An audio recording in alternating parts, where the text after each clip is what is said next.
Assalomu alaykum kanalimiz a'zolari, navbatdagi tovuqlar uchun temir qafasimiz tayyor bo'lgan obzorni sizlar bilan bo'lishamiz. Bir donadan like bosib, obuna bo'lishni unutmanglar degan holda. Qafasimiz 340 cm uzunligi общий tuxumdoni bilan, cho'jalar uchun alohida uyalari, 2 metr joyi katta tovuqlar uchun maxsus xonalarga ajratganmiz. Qafasimizni eni esa 120 cm o'z ichiga oladi. Qafasimiz juda ham ideal holatda yonib turibdi. Eshiklariga bitta baho berilmaslar mana. Juda ham chiroyli, oldida siliklari, sirkalari, taglari odamni bemalol ko'taradi mana. Qo'noqlari yetarli darajada. Bu cho'jaxonalari. Oxir don idishlariga bitta baho berasizlar mana. Chiroyli holatda, keng holatda qilganmiz, donlari sachilib ketmaydi.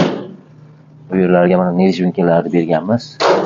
Yana ham chiroyli qo'shib turish uchun qafasga общий tovuqlar xonasi, ichida suv idishlarigacha qo'yganmiz mana bu yerda. Mana suv quyib qo'yishsa mana bu yerdan boshini tiqib suvni ichishi mumkin tovuqlar albatta. Xo'p, yonlariga keladigan bo'lsak, tuxumxonalarini yoniga joylaganmiz va eshiklari mana xuddi mana ochilib yopilishlari damas qilib joylaganmiz. Bu qafasimizni zakazga tayyorlab berdik. Namangan viloyatidan Toshkent viloyatiga, Olmaliq tumaniga yetkazib berish xizmati bilan 4 million so'mga tayyorlab berdik. Kimga shunday xizmatlarimiz kerak bo'lsa, pastda nomerlarimizni qoldiramiz, aloqaga chiqib olasizlar. Rahmat hammaga.